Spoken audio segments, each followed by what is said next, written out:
जी news संवाददाता प्रशांत झा इसी बड़ी खबर पर ज्यादा अपडेट लिए हुए जुड़ रहे हैं। प्रशांत, जल्दी से बताइए इस खबर पर अपडेट मुझे।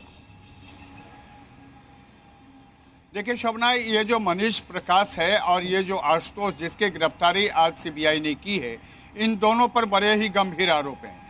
आशुतोष वहां पर लर्न और प्ले स्कूल चलाता था, जिसको कि भाड़े पर मनीष प्रकाश ने लिया था और उसी लर्न और प्ले स्कूल में बच्चों को प्रश्न पत्र जो व्हाट्सएप पर आया था चिंटू के मोबाइल पर, उसको रटाया गया था।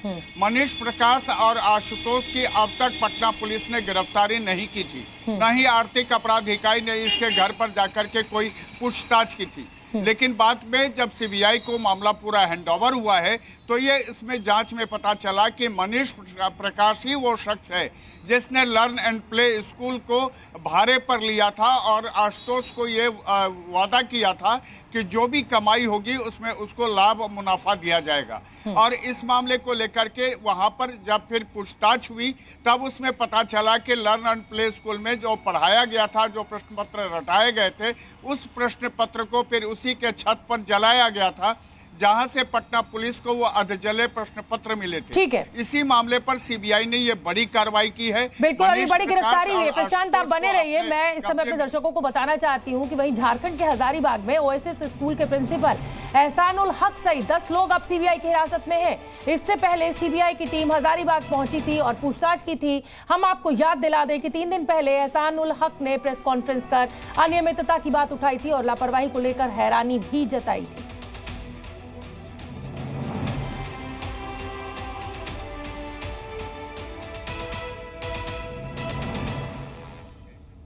और हम आपको ये भी बताएंगे कि ओएसएस स्कूल के प्रिंसिपल सवालों के घेरे में क्यों हैं। हमारे पास सूत्रों के से जो जानकारी मिल रही है उसके हिसाब से एहसानुल हक 3 मई की शाम एसबीआई बैंक गए थे और 3 मई की रात हजारीबाग पेपर पहुंचा। केस खुलने के बाद 3 मई के सीसीटीवी वीडियोस को खंगाला गया। अहम बात यह है कि पटना में 4 मई को बच्चों को जवाब रटाए गए थे। एक खास बात यह भी है कि ये प्रिंसिपल इस परीक्षा के स्थानीय कोऑर्डिनेटर थे।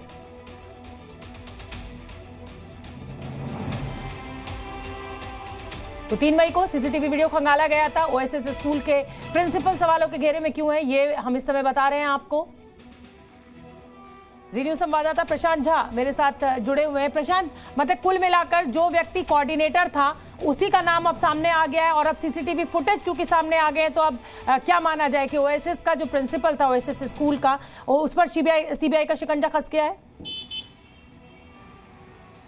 ये बिल्कुल शोभना जी, देखिए ये जो ओएसएस स्कूल के प्रिंसिपल थे, इन पर सबसे गंभीर आरोप ये है कि जब प्रश्न पत्र उनके पास पहुंचा था और उस बॉक्स का जो डिजिटल लॉकर था वो ओपन था, इसकी जानकारी उन्होंने एनटीए को नहीं दी थी। इसके अलावा उसके अंदर जो पैकेट था उस पैकेट को नीचे से काटकर बारीकी से उसमें से प्रश्न पत्र निकाले गए थे और फिर उसको चिपका दिया गया था। इसकी भी जानकारी उन्होंने एनटीए को नहीं दी। खुद कोऑर्डिनेटर होने के बावजूद भी उन्होंने इन तमाम तथ्यों को छुपाया था। बाद के दिनों में जब इस मामले की सीबीआई ने जांच की तो पता चला कि उसके अंदर जो डिजिटल लॉक टूटा हुआ था उसको फिर इन्होंने कुछ नहीं किया और साथ में प्रश्न पत्र की जांच नहीं की, ना ही मेमोरेंडम जो उसमें तैयार किया जाता है एनटीए के लिए उसमें इसकी चर्चा की। और यही वजह है कि सिर्फ वो प्रिंसिपल ही नहीं, उनके साथ जितने इन्विजिलेटर थे, जो स्कूल के संचालक थे, साथ में जिस ई रिक्शा से उस बॉक्स को पहुंचाया गया था स्कूल, उस ई रिक्शा के जो चालक है उसको भी सीबीआई ने हिरासत में लिया है।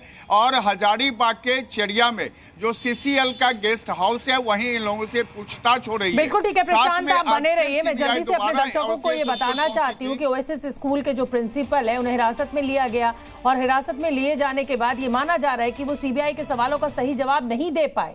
घटनाक्रम को आपको समझना चाहिए। पेपर में टेम्परिंग की बात ईओयू टीम ने बताई और हजारीबाग में कोऑर्डिनेटर डॉक्टर हक से जब पूछा गया कि क्या उन्हें टेम्परिंग की जानकारी पहले से थी और वहां पर छात्रों को 15 मिनट देरी से पेपर क्यों मिला और तो और पेपर पैकेट के बॉक्स में कट कहां से आया, इन तमाम सवालों पर डॉक्टर हक ठीक से जवाब नहीं दे पाए। अब डॉक्टर हक हिरासत में है और अब ये माना जा रहा है कि सीबीआई जो है वो दूध का दूध पानी का पानी कर देगी। गिरफ्तारियां भी शुरू हो गई हैं। प्रशांत, जी बिल्कुल सही कह रही है आप शोभना। देखिए कि जो ओएसएस स्कूल के प्रिंसिपल थे उनकी पूरी जिम्मेदारी थी और इस जिम्मेदारी को उन्होंने छुपाया था। न सिर्फ ईओयू से, उन्होंने सीबीआई से भी इसके बाद छुपाई थी। जब उनको रात में पूछताछ हुई और लंबी पूछताछ हुई तब जाकर उन्होंने ये कबूला है कि जो प्रश्न पत्र के पैकेट थे वो कट थे नीचे से और उससे ही प्रश्न पत्र निकाला गया था और उसको ही पटना भेजा गया था और बाकी जगहों पर भेजा गया था। इतना ही नहीं, उसमें जो इन्विजिलेटर थे, जो 10 लोगों के सिग्नेचर होते हैं, उस सिग्नेचर में भी खामियां थी और इसको लेकर के सीबीआई ने तमाम इन 10 लोगों को हिरासत में ले लिया है। अब इनसे लंबी पूछताछ होगी। बिल्कुल ठीक है प्रशांत, आप नजर बना के रखिए जैसे ही कुछ अपडेट होगा, क्योंकि अब गिरफ्तारियां भी शुरू हो चुकी हैं और अब मुझे लगता है कि ज्यादा इंतजार करना नहीं होगा। सीबीआई एक एक तार जोड़कर पूरी जो साजिश है उसको सामने ला देगी।